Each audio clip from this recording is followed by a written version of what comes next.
The concept of a minimum wage is a very confusing one, and it has a complicated history in the United States. And the reason this is back in the news again is because in California, a law has passed to make the minimum wage for fast food workers and certain other restaurant type workers $20 an hour. And so all the old minimum wage debates on both sides have been resurrected in terms of an impact that each side predicts this will have. Now, $20 an hour is quite high. The problem is, in the new economics of technology, in third millennium economics as I call it, both sides of the minimum wage debate are very obsolete because each makes an argument that is about 60 years behind the times.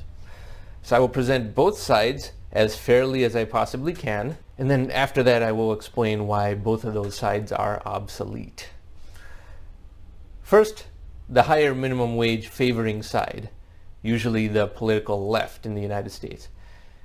They say that people deserve to have a living wage, and that by making a minimum wage higher, this forces an employer to pay employees a living wage, and this also increases broader consumption, and it pays for itself as a result. They even say that it makes crime lower and therefore saves a lot of the costs that crime inflicts onto society. And therefore they want the minimum wage to keep rising higher.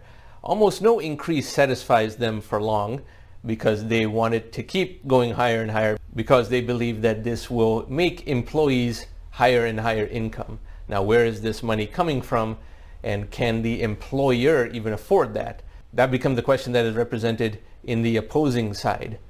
The opposing side of the argument, the right, points out that there technically is no minimum wage because, number one, entrepreneurs don't earn any minimum wage. Anyone starting their own company has to get investor money, and even from that, they may not be allowed to pay themselves a salary at first. And if they don't get investor money, they have to draw down their own savings while building their business. And many entrepreneurs have to go for years without any compensation while building their business. So they get no minimum wage.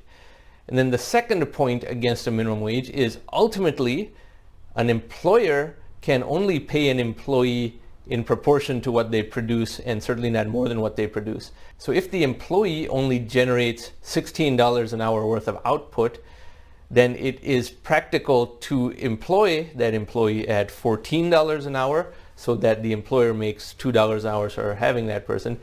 But if the law says you cannot employ anyone for less than $20 an hour and the employee's skill set maximizes their output at $16 an hour, then it becomes a loss-making proposition for the business to employ that person. Therefore, the business chooses to eliminate that job outright. Now, as you can see from this graphic over here, people on the left who favor an increase in the minimum wage think that the number of jobs will be the same. Let's say there are 10 people with jobs being paid $14 an hour.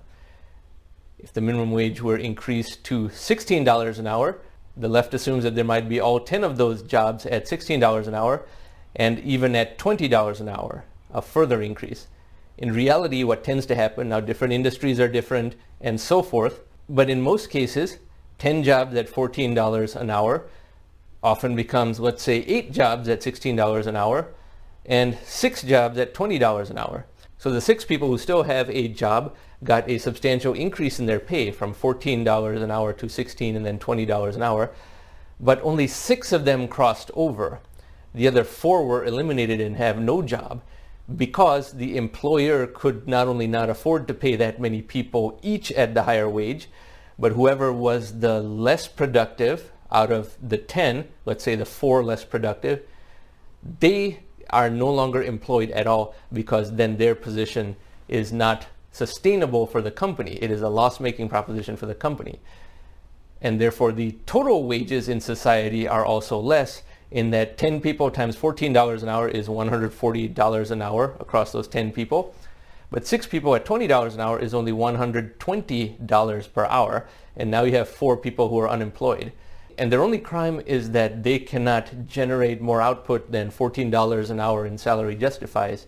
Therefore, their employment is not pragmatic for the employer. And that is why increases in minimum wage usually push out marginal people from the job market, or force them to go underground, being paid only in cash, etc., because that way they can circumvent the minimum wage laws. Because whatever you think about a living wage, $14 an hour is better than $0 an hour and not having a job.